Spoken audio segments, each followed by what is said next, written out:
Part of this exploration that I've been doing analytically of Bordeaux weather and impact on vintages came from an article in the New York Times in 1990. I don't know if anyone remembers Frank Pryal, who used to work for the New York Times and write about wine. And he wrote a piece about this Professor Ashenfelter from Princeton, who's an economist. And he created a formula based on winter rainfall and growing season temperatures in the Bordeaux wine region that he says enables him to predict the quality of the annual wine vintages. This created an astonishing level of consternation, not to mention indignation.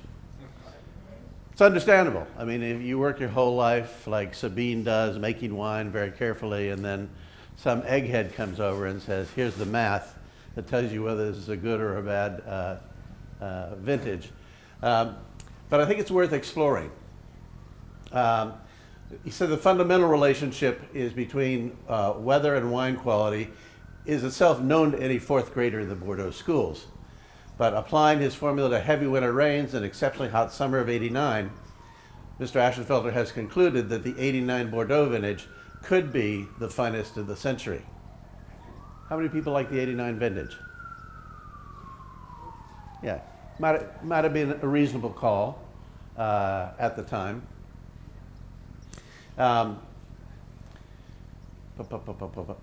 Also interesting, I found out the derivation of this work goes back to Bruno Prats, who is the owner of Chateau Coste d'Esternel formerly. And it was he in a conversation with Orly Ashenfelter that led to the beginnings of this exploration. Mr. Prats had been making calculations, but admittedly not as precise, and so far his effect on the market has been minimal. I think Bruno just did a back of the envelope calculation, but didn't write an equation, didn't write a paper, obviously. So yeah, this presentation will be mostly data, and you can make the conclusions from that. This is the average summer temperature, defined as the average temperature between April and September of each year, expressed in degrees Celsius on the right-hand scale. And this is the trend between 1980 and just last year, 2019. See any trends? Sure, yeah. I see 9 and 10 are similar to 15 and 16. Yeah. According to your data, which I've heard a lot in terms of critiques of the vintages, that they're very similar. Right. And of course, you see the peak in '03, which was the really hot summer. What was interesting to me when I did this analysis last year was to see that 2018 was actually a little hotter than 2003 on this metric. So it suggests that there's a possibility of an interesting vintage in 2018 as well. 86 was pretty successful, yet it was cold. Did you see that? I'm trying to, oh, you know what? When I did this analysis first, I was the caviste for Boston, and I looked at 86 versus 85, and I said, 86 looks like crap. And I have some 86s, some 86 Aubryon, still waiting for it to come around, even now. But I bought heavily on the 85s and have been, happy with every purchase of 85s. So if we go back further in history, here is the trend in temperatures between 45 and 1980. Look at those years right after the war. I'm always fascinated by this.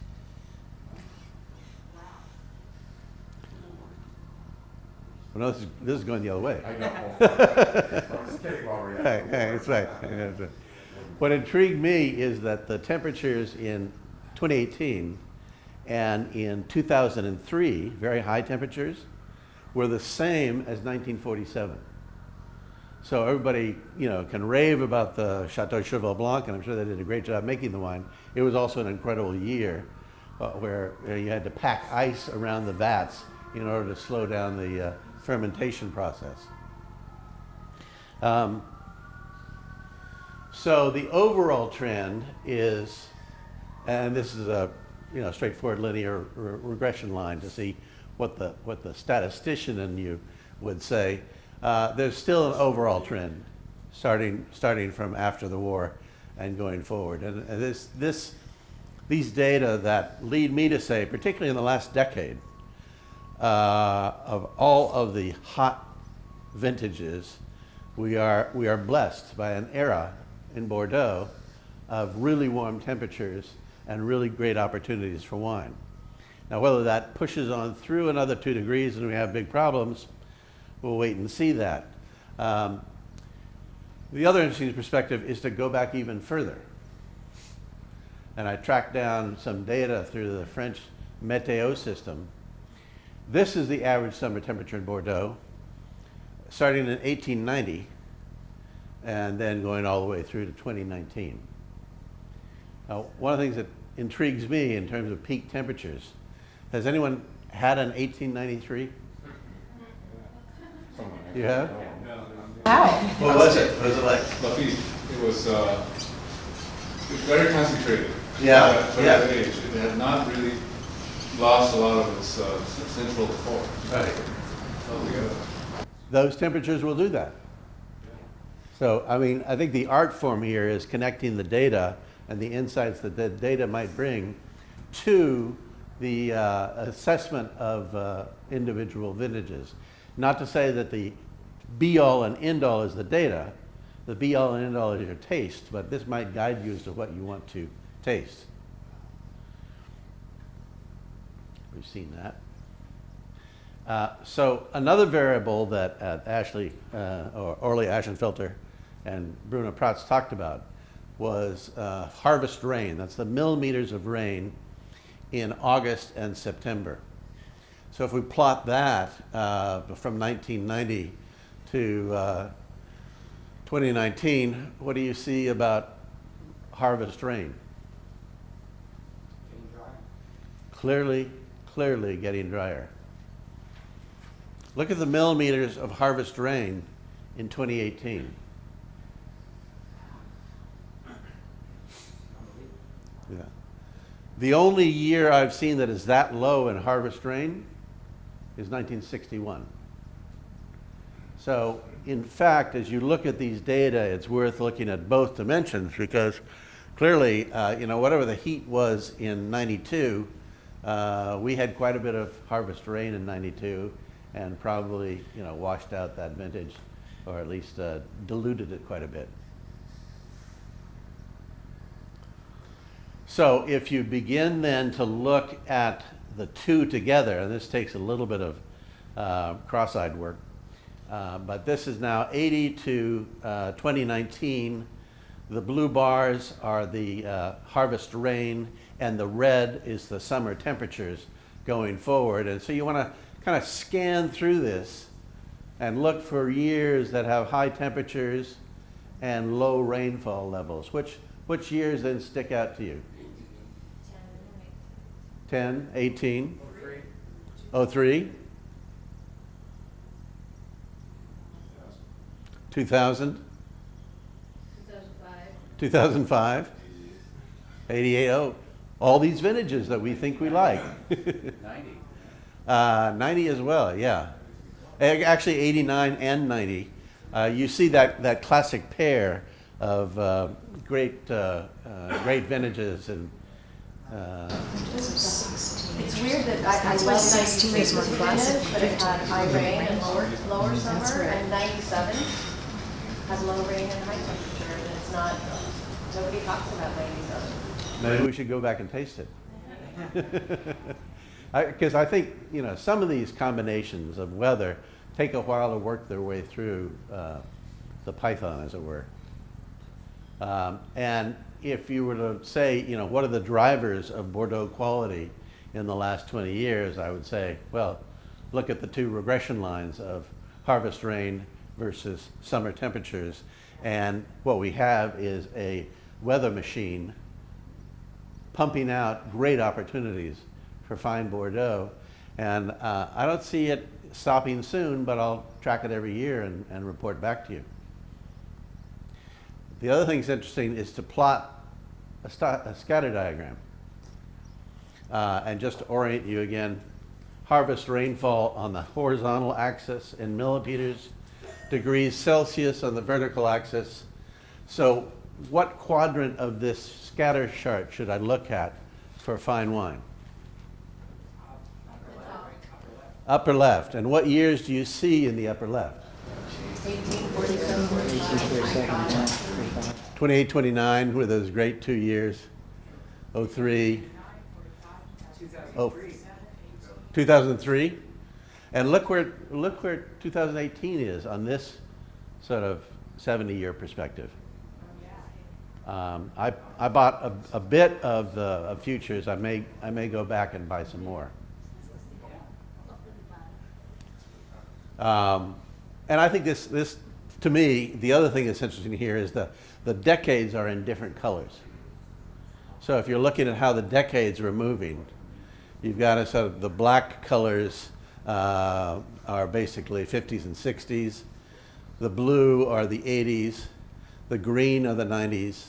And the red are the decade 2000s. So that's been the gradual move across different vintages broadly, or different decades really, of wine and wine production.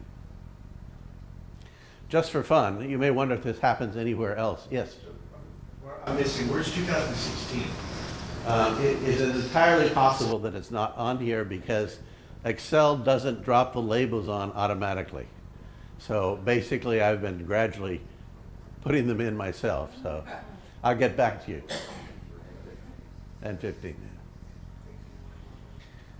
So this is a bit of data that you may or may not have seen before. This is harvest dates in Burgundy from 1354 through 2018, where date is basically day number during the year.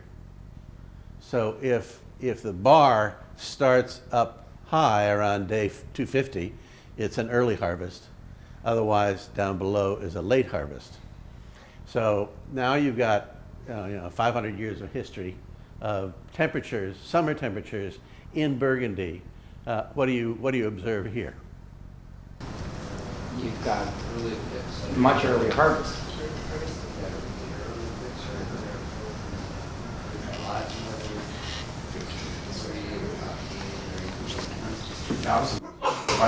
Yeah, so if you think there's global warming in the middle of France, here's the data that would say, well, the last 10 years of harvests in Burgundy have all been quite early, reflecting, of course, the weather as well.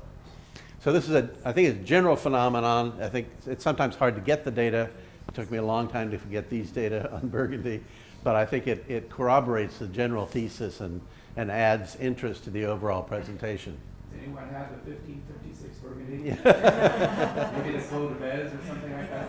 Jim? Well, what's interesting, Eric, To go back just quickly on that slide, in the 40s, where we had those big 45, 47, 49, right, heat spikes, it looks like you didn't have early harvest dates there. The dates were still... Well, it looks like this area, right? yeah. So it's not top 5%, which is where the dates are on this chart, but it's probably of the top 15% in terms of heat. Scale, right? Yeah. Scale. So, what do you take away? Pay attention to weather data in addition to your tasting. Look for high heat and low rainfall years. Remember that weather data is only a leading indicator, merely a suggestion of how the wine might taste. And don't let the hard data drive out the soft. So this is the hard data, useful guidance. The soft is your tasting of the vintage and that wine and how you feel about it. And then over time correlating to see how much your palate is in fact potentially reflected in the weather data as well. Thank you. Pleasure.